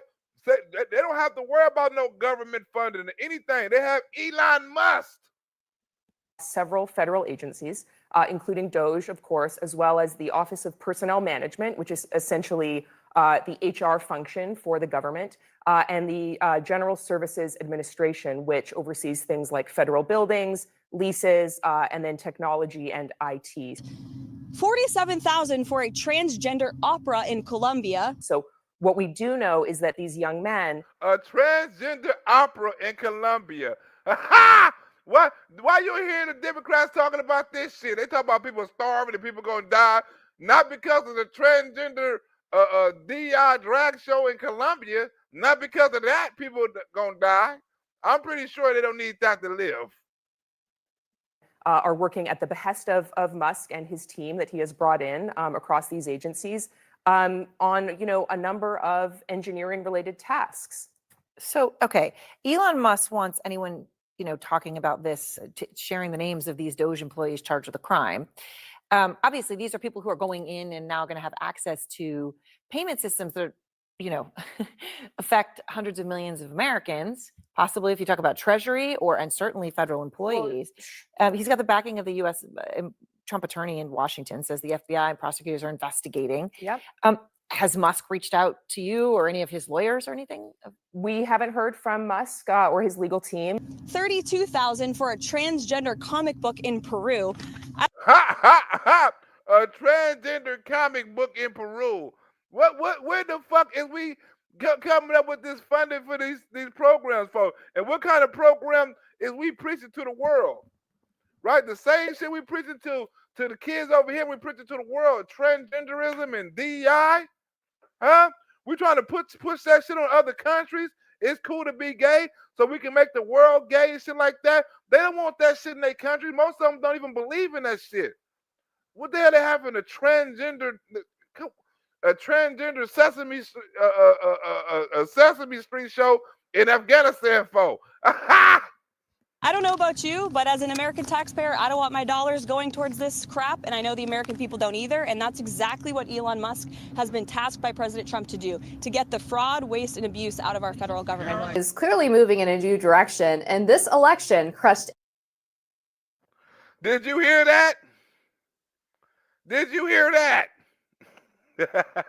We're getting the fraud, we're getting the waste, and we're getting all that shit out of the elections. No more of that bullshit. We're getting all of it out of here. Right? Now we're going into the next part of the show, right? Now we're going to the next part of the show, right? We finna go into, remember when Kamala Harris campaign people came out and was talking about, well, Joe Rogan lied to us, and Joe Rogan didn't want us on the show, and Joe Rogan a Trump supporter, and Joe Rogan this, and Joe Rogan cost us the election, and Joe Rogan was a Donald Trump supporter. Whatever the fuck they say, Joe Rogan finally came out yesterday and say them motherfuckers lying, and I got the receipts to prove it. Right? They lying. But according to the Kamala Harris, whoever the hell he was who wrote the book, said it was Joe Rogan's fault. Joe Rogan came out and said, hell no, it was y'all fault, you lying sons of bitches. Let's go. Any doubts about the importance of new media? I guess it's probably a good time to talk about this. There was a thing that came out recently. There was a book. There was some book about the Kamala Harris campaign where they talked about her getting on this show. And they said a bunch of things that weren't true. They talked to supposedly talked to like 150 different people about her and what happened with her coming on the show. I don't know if it's 150. A lot of people. They didn't talk to us. They said, look, we talked to everybody about coming on the show, but the show. We talked to ourselves. We talked to people on the street. We talked to other channels. We talked to a couple of YouTubers. We talked to a couple of experts, right? We talked to everybody besides you. We didn't talk to your ass. We said we talked to over 100 people. Like hell, they didn't talk to us. Supposedly talked to like 150 different people about her and what happened with her coming on the show. I don't know if it's 150. A lot of people. They didn't talk to us. On the campaign trail, President Donald Trump appeared on various alternative platforms to help spread his message and rake in younger voters. And which is kind of crazy. And which is like, they didn't even ask. But they said things that just weren't true. One of the things they said that weren't true was that we lied about the day that Trump was coming on. No, we just didn't tell you that Trump was coming on. He was already booked a long time ago. Trump talked to the likes of comedians Theo Vaughn and Andrew Schultz and a young streamer named Adine Ross. This is how it worked. Trump don't turn down shit. They understand, like Trump was already booked. We didn't have to ask Trump. We didn't have to beg Trump. We didn't have to set nothing up. Right? We didn't have to move shit around. We didn't have to cater to Trump. Right? We didn't say, Trump, can you come on? Trump said, hell yeah, we on. It's the difference. Look how simple he said it is to get a Donald Trump interview compared to a Kamala Harris interview. Real simple. Donald Trump, you want to come on? Yeah, what waiver at? Sign it and bring him on and let's talk.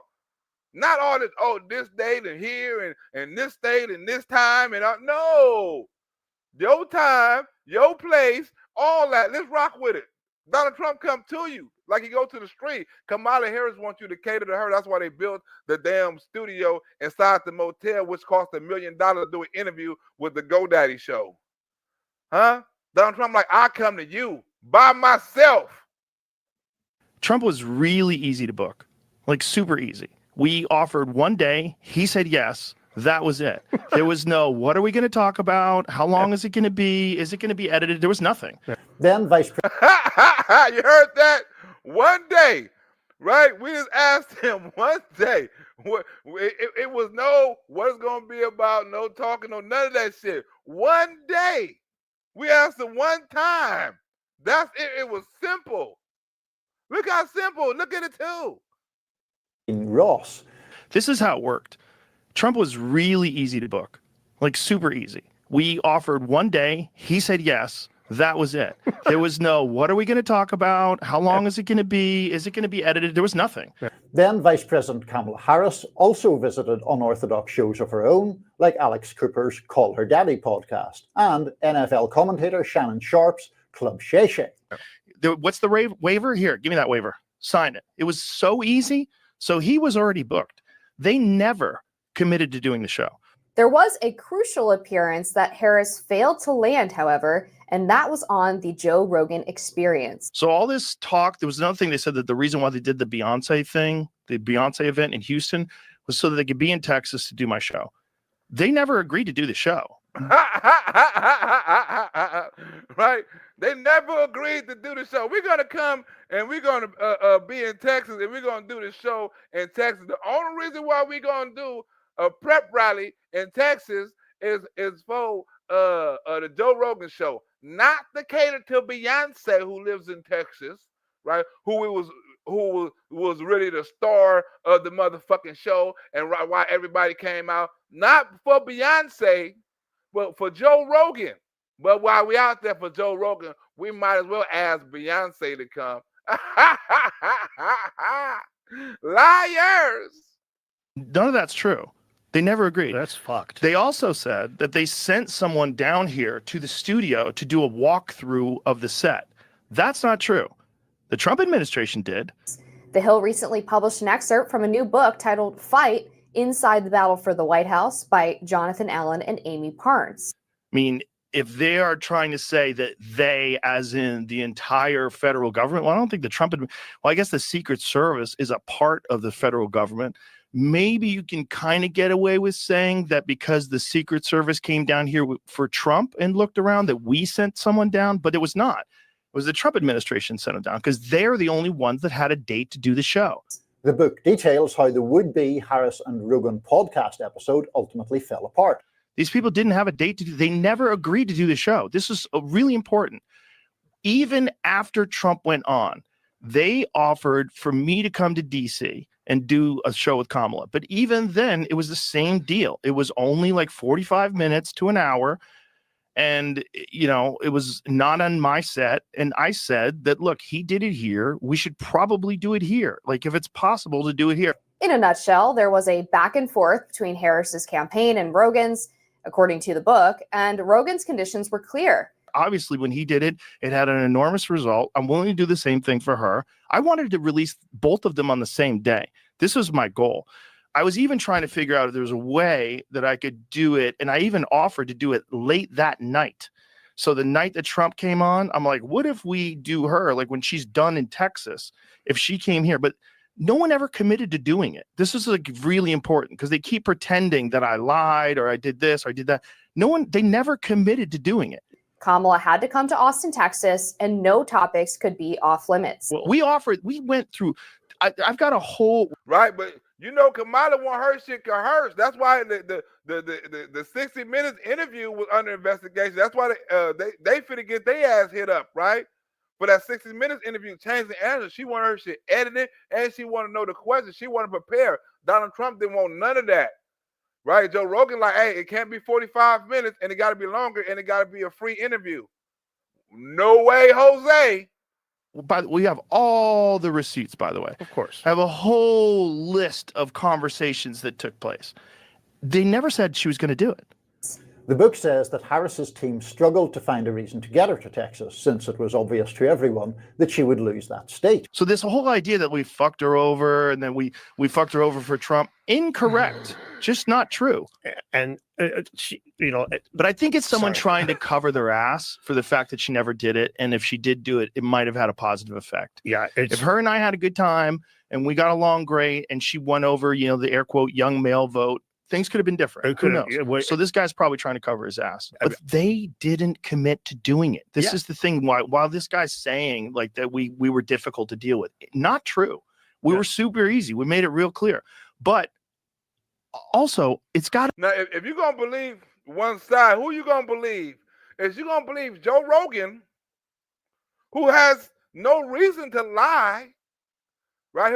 Has no reason to choose a side, has no reason to duck an interview, or are you going to believe Kamala Harris, the person that was ducking interviews for a whole month, the person that had interviews catered to him, the person that paid people to do interviews like Al Sharpton and Roland Martin and Club Shay Shay and Oprah Winfrey and things like that. Who you gonna believe? Which one you gonna believe? Donald Trump didn't pay to go on Joe Rogan. Joe Rogan probably didn't pay him to come on. None of that. It was a free advertisement. She failed because guess what? She wanted to control everything, and she was afraid that she was gonna fuck up, and she knew she was gonna fuck up, and she knew that people was gonna see to her. She can't get on there and talk about herself. She can't get on there and be natural. She can't be on there and be a human being, be social. It's impossible for her to have a natural conversation that's unscripted. So they say, hell no. Got to be the actual real show. It shouldn't be some fake version of it where I'm sitting in a conference room. Also, they wanted a stenographer in the room. They wanted staff in the room. They wanted Trump was just in here by himself. Yeah. Ha! She came with more motherfuckers than MC Hammer. They wanted a stenographer, they wanted an editor, they wanted a lawyer, they wanted a doctor, they wanted a psychiatrist, they wanted a motherfucking zookeeper. They wanted everything. They wanted a couple of National Guards. Donald Trump came by himself. She wanted a whole posse. Be some fake version of it where I'm sitting in a conference room. Also, they wanted a stenographer in the room. They wanted staff in the room. They wanted Trump was just in here by himself. Yeah. Just me, him, and Jamie. That's it. For 3 hours. After deciding to throw a rally in Houston, presumably to get her closer to Rogan, Harris's deputy campaign manager Rob Flaherty decided to propose a date. Friday, October 25th. You right about that, Mikael. You got to believe the woman who says she worked at McDonald's. Donald Trump got proof he worked at McDonald's. Huh?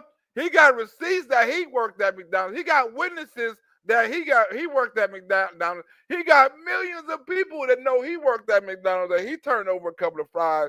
There's nobody, no record, no video, no co-worker, no nothing that Kamala Harris talking about she worked, right, at McDonald's. And she couldn't go on Joe Rogan with that same shit. I was working for the middle class, and she couldn't get on there and have that same speech. I worked at McDonald's. I was in the sub. Joe Rogan don't want to hear that shit. He gonna we don't want to talk about how you grew up. We want to have a natural conversation, and anything may come up. Like me and Donald Trump had for 3 hours. No, we gotta be in 45 minutes. Gotta be here. We gotta be in the office space, and gotta have the stenographer. We gotta have the agents. We gotta have this person. We gotta have that person. Makeup. We gotta have all these people. What? Suggested. Like they wanted to do everything. They wanted it very controlled, and they were really concerned that it wasn't going to be edited. So I don't think they ever edited. Just like what? The 60 Minutes interview. They had to be in total control like Bret Baier, and it had to be edited like 60 Minutes. Remember they told Bret Baier, and he was trying to get some questions and shit like that. Kamala got to go. That was enough time. Like, damn, I bet he got the questions out. Bret Baier was like, I was finna ask some more shit, but they were like, hurry up, she got to go. That's enough for the questions. Huh? Remember that? Bret Baier said I couldn't even ask her the questions I wanted to ask her because he kept on interrupting me and kept on carrying on about shit that we don't even want to talk about. Huh? She kept on doing that shit, filibustering. I'm asking this. She want to hold a whole sentence. No, time to go. That's what they've done to Joe Rogan. Time to go. It very controlled, and they were really concerned that it wasn't going to be edited. So I don't think they ever really were sure they wanted to do it. Yeah. Then once Trump did it and it had this huge response, I think then it was like, what the fuck? What are we doing? He just did it. It's got 50 fucking million views. This is so stupid. Why didn't we do it? Rogan responded by saying that he had a personal day scheduled. What about Saturday morning? Flaherty asked. Only if it's before 8:30. So then there was, even then, when they offered to do it in DC, my manager asked, is she committed to doing this?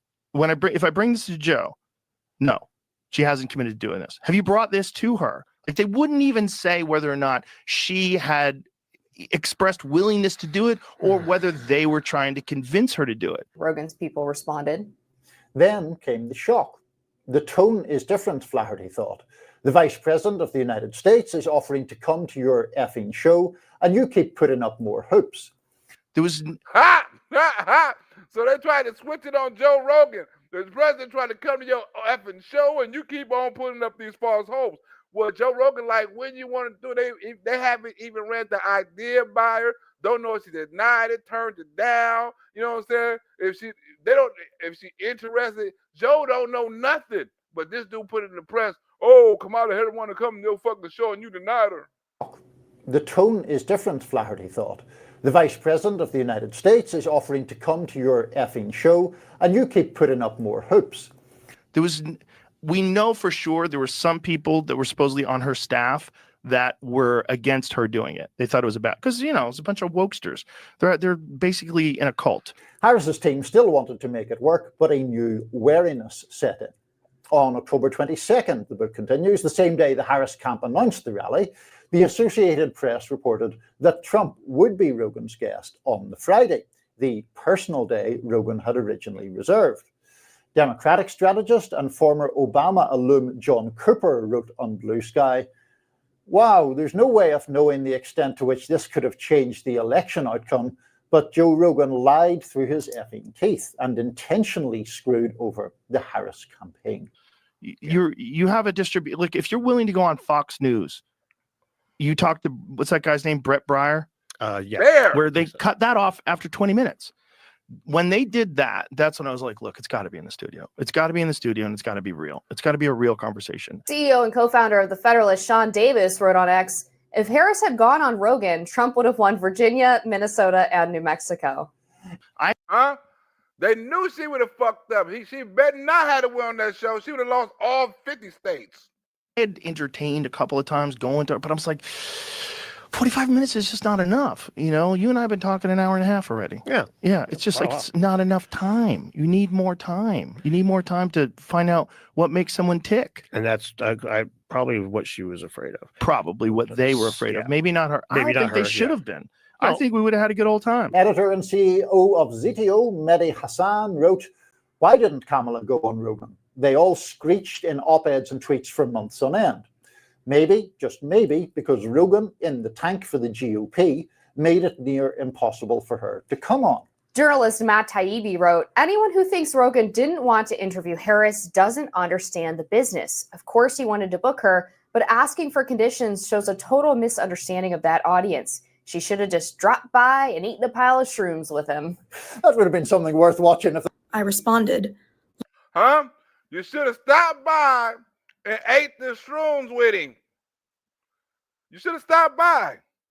But the fact that she didn't stop by, the fact that she blamed it on Joe Rogan, the fact that it's everybody's fault except Kamala Harris is the fact why the Democrats going to keep on losing. They still haven't came up with a solution, right? And they still harping on Donald Trump supposedly stole the election. That's tomorrow, right? Tomorrow come back because I done found the video and I'm editing right now, right? You got to ask what time Miss Chocolate Cocoa, what time she want me to do the video. Ask her what time that I want the video to come on tomorrow, or what time we want to do a show tomorrow. And I'm going to do it. So she in the chat right now. If y'all got a preferred time, let her know right now, and she going to let me know tomorrow what time we're going to do the show, right? But I got a show about I don't know the other topic, but one of the topics about how Donald Trump stole the election, and this dude got all these facts and data and data and stuff like that, and this other liberal, he get on here, he talk about how to do this line because evidently he got to have a straight arrow now to talk the truth because his viewers is leaving his ass, so he can't be like this liberal shit no more. So he's trying to come up with a straight and narrow and call him a liar. But it's going to be a real interesting view tomorrow because the Democrats, like I say, they have no direction on which way they want to go. They have no direction on what they want to do. They like lost puppies, right? They vote in anybody, right? They try to be a leader of the party to have a new direction, but they still haven't had a new direction. If you go to the form, right, and you have a form and say we're going to vote a male and a female and somebody that's not a male or a female, you still haven't got what America is talking about. You still haven't got the direction America is going. You still is fighting for the wrong cause. So you keep fighting for that cause. You keep fighting for the gays. And you keep fighting for the immigrants. And you keep trying to fight against Donald Trump plans on foreign policies and shit like that, and foreign aid and shit like that. You keep on doing that shit, and Donald Trump keep on making America better and shit like that, and see how much you lose. Donald Trump ain't having no trade wars. Donald Trump gonna win every motherfucking war he in, right? That's why everybody coming to fuck with him. He winning against Japan. He winning against Russia. He winning against China. There's not a country that we not winning against right now, and Donald Trump only been in office 2 motherfucking weeks. Huh? There's not a country. Russia, China, Mexico, Canada, huh? Israel, Japan. You name a country right now that has a more dominant world leader than we have. We couldn't say that 2 weeks ago. We couldn't say that a month ago. Name another country that's the center of trade, right? The center of foreign policy, the center of the world economic fucking function, right? Name another country that other country wanted to cut deals with. All in 2 weeks. This haven't even been a month. And look at all the things that Donald Trump have accomplished. Look at all the people that want to mess with Donald Trump. Look at all the things that Donald Trump have renamed, opened up, cut off. Look at all the confusion. Look at all the shit he mixed up with the federal government. Look at all the shit he exposed. He just released the Jeffrey Epstein and the Kennedy and the Martin Luther King, and he released them. Let the records be shown. And the Democrats fighting against all of this. Ain't nothing Donald Trump done in office yet was right, according to the Democrats. Not a thing. They fight against everything. His tariffs, his foreign policies, right? As soon as Donald Trump in office, a bird flu, Donald Trump get blamed for the bird flu and the price of eggs, right? Not even 2 weeks in office, the price of eggs still haven't went down. It's a bird flu. Waffle House putting 50 cents on each egg. That has nothing to do. We just gonna say Donald Trump killed the chickens now? All of a sudden, Donald Trump was in office, and a lot of chickens committed suicide, and all of a sudden got COVID. All the chickens didn't get their vaccine shots all of a sudden since Donald Trump didn't get in office, and all of a sudden this fell off the face of the earth. No, you can't say that. The Democrats trying to blame it. They got people cutting off freeways and shit like that, trying to protect immigrants and immigrant rights. You got people, Democrats, fighting against Donald Trump because he's cutting off federal aid to certain shit, governments that don't, and the U.S. aid, that's not even, it's only, I think, 1.7 to 7, right, percent of the country's economy. It's not even a large piece of it. And they fighting so hard to keep it in. It's not even a large piece of it. If we get rid of it, or we refund it, we will save billions. Ain't that what they want to do? We will save billions of dollars, and that money can go to other programs like our kids, the mental health, hell, maybe the homeless, drug rehabilitation, crime prevention, road construction, community rebuilding, community catching up. You still haven't came up with a program, right, to catch up our kids from the COVID loss. Right? The 2 years for the COVID education law. You still haven't came up with a plan to come up with that through your Board of Education, which we probably talk about tomorrow. But they want us to fight. Ain't nobody giving a fuck about the Democrats. This video just showed that you have a low disapproval rate. This is as of yesterday. You ain't getting higher approval ratings because you fighting against Donald Trump. You're getting even lower approval ratings for fighting against Donald Trump. Because people seeing how ridiculous you is. People seeing how stupid you is. People see the emotional. People see what you still fighting for. People see that you still haven't, even though you lost, you still haven't fucking changed. Even though you still lost, you still haven't gave him a different direction of where you going. Even though you still lost, you still haven't explained why you lost, how you lost. Explain what you can do better. Right? You still don't have a leader. You still don't have a voice. The Democratic Party is fucked up right now. And you wonder why you got a low approval rating. You worry, you wonder why people ain't jumping on the bandwagon. Because you still having a form where you still saying men, women, and people with non-binary, non-gender shit that Donald Trump got in cancer, lesbian, gays, and lesbian, gays, and bisexuals now. It ain't no transgender, there ain't no queers, there ain't none of that shit. It's just regular people. We want to fight against that. We want to fight against the border. We want to fight against foreign policy. We want to fight against foreign aid. We want to fight against whatever. You want to fight against everything, but you want to fight for nothing. Okay, you want to fight against Donald Trump. I'll explain you want to fight against him, but tell us if you fight against him, what are you fighting for? Right? Because the only thing I see Donald Trump is fighting is against other countries who he says been ripping us off. Southern has been ripping us off. China been ripping us off. Mexico been ripping us off. Cubans won't take back their people. Ripping us off. Now they taking back their people. Cuba fuck with China on the board, on the fucking on property, and won't fuck with us. Now they fucking with us. Now they say come over here and do this. Donald Trump is getting what he wants. He's not fighting against nothing. He's fighting for something. Fighting for us to expand our territory. Fighting for us to have a bigger military, a bigger presence. Huh?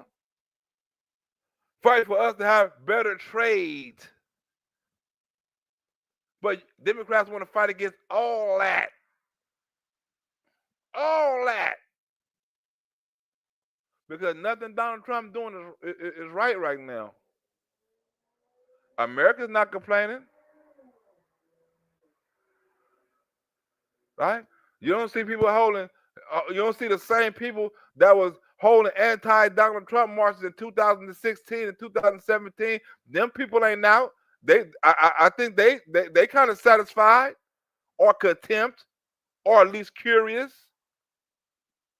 Right? They see Donald Trump going to work. They're going to see the results, not in 4 years, like Joe Biden. Oh, you're still going to see results. It's going to take years to come. You're seeing the results with Donald Trump right now. It ain't no years to come. It's a week to come, 2 weeks to come, right? Didn't DOGE say they had a deadline? So if you have a deadline, you got to work at warp speed, don't you? Right? You can't be lazy, and the deadline is less than 2 years. I think in February something, 2026 or something like that, right? Before they get reevaluated or refunded or whatever, they have a deadline. They don't have the whole 4 years. They don't have 8 years until the next president get voted in office. They don't have all that time. They don't even have the time before the next election comes. They got 2 years. That's it. What do you want them to be patient? What do you want them to negotiate, take their time? Or do you want them to go in full force and not only meet that deadline, but beat that deadline? So guess what? So they can get refunded, reappointed, extended. Huh? They have 2 years. That's it. That's all. Huh?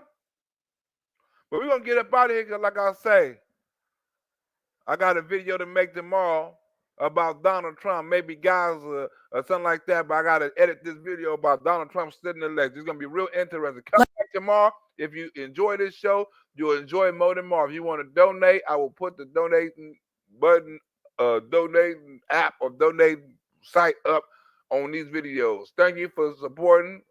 Like, share, subscribe, whatever you want to do. Holla at your boy, and I'm out. I'll see you on the next video.